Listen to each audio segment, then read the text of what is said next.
There's something you need to understand about your subconscious mind. It doesn't care about your goals. It cares about your patterns. It's not interested in what you want. It's only interested in what you repeat. So, if your life feels like it's stuck in loops, it's not a curse. It's a program. And that's the great secret most people never realize.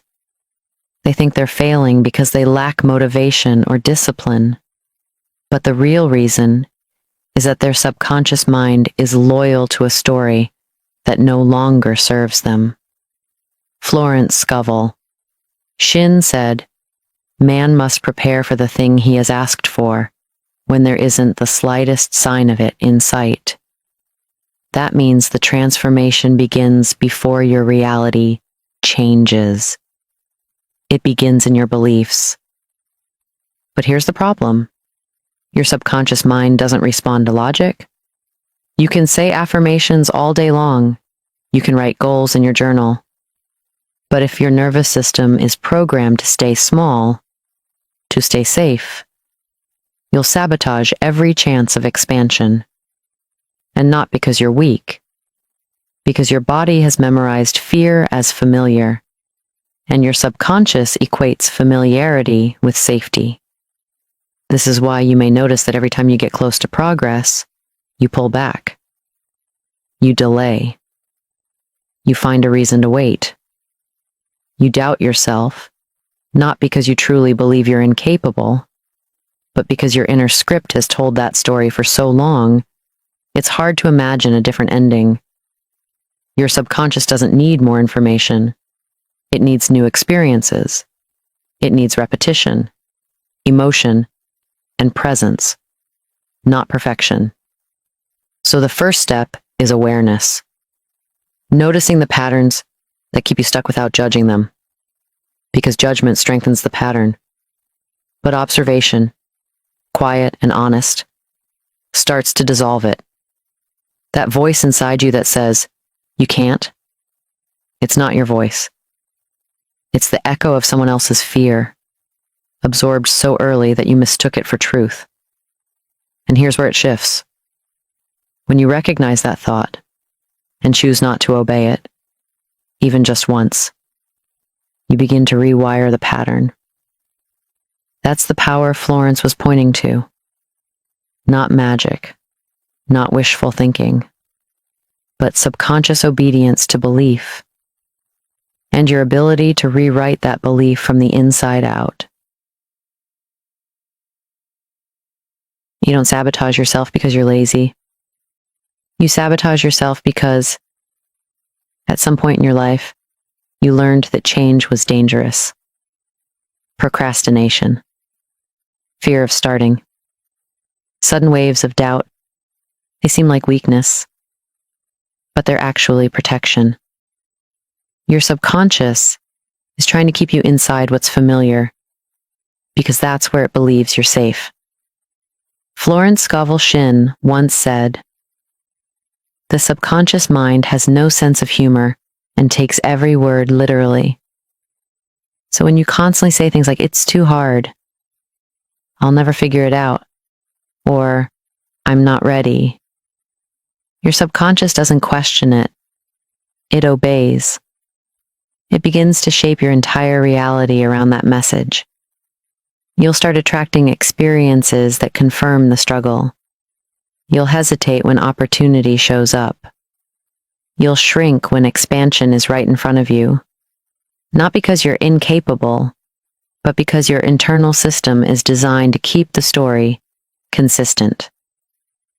And that's what the subconscious wants most. Consistency, not happiness. It wants your external life to match your internal beliefs, even if those beliefs are painful, even if they keep you stuck. That's why so many people feel like they're living on repeat.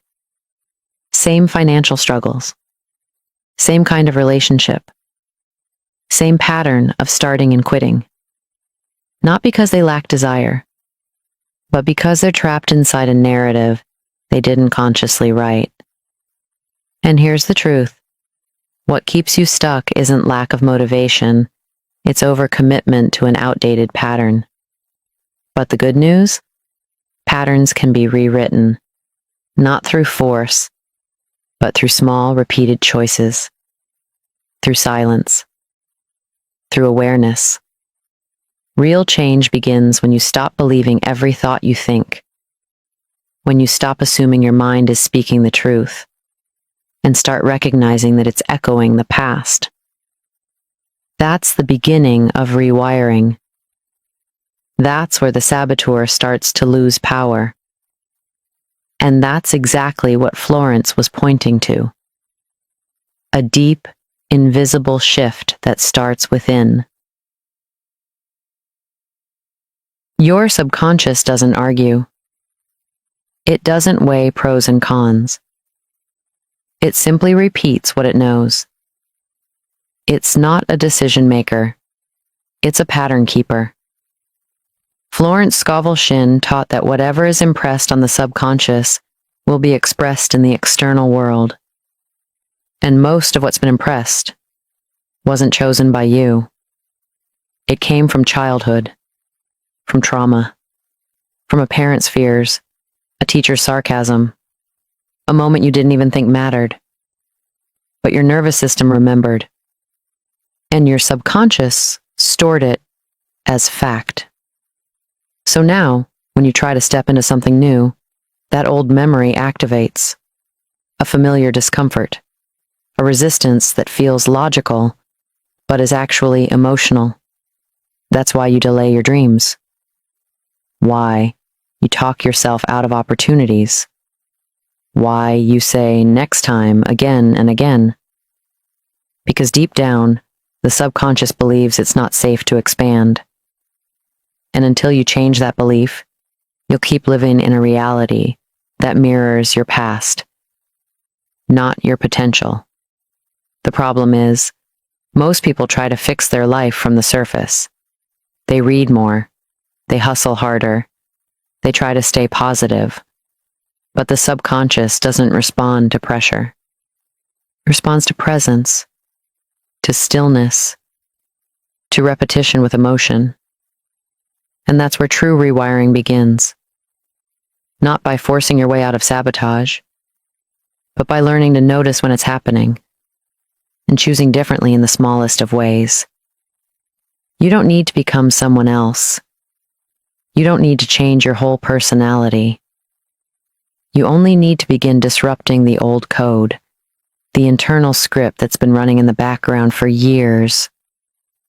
That's what Florence was really pointing to. Not affirmations on the surface, but transformation at the root. Because when your subconscious stops reacting to the past, you finally become free to create something new. You may not be the author of your subconscious patterns, but you are the one who gets to edit them. That's where your power begins. You don't have to go back and relive every wound. You don't have to analyze every memory. You just have to become present enough to notice what's running. And willing enough to interrupt it. Florence Scovel Shinn understood this long before neuroscience caught up. She knew that belief, spoken with emotion and repetition, could override fear. She wasn't just teaching mysticism.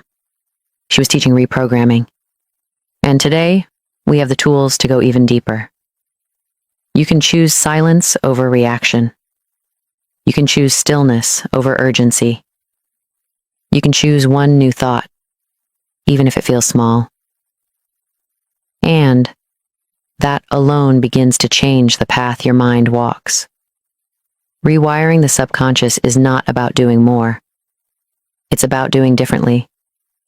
Your nervous system doesn't need you to be perfect. It just needs you to stop obeying the old voice, the one that says you'll never change, the one that whispers you're not ready.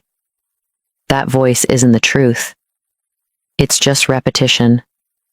And repetition can be broken. You're not stuck. You're conditioned. And conditioning can be undone, gently, quietly, one moment at a time. Florence believed that your word is your wand. So what are you speaking into your life today? What are you allowing your subconscious to believe? There's a code inside you, a pattern. And maybe, just maybe, it's time to rewrite it. Not with force, but with awareness, with presence, with intention. Because the shift doesn't happen when the world changes. It happens when your inner world stops resisting your own expansion.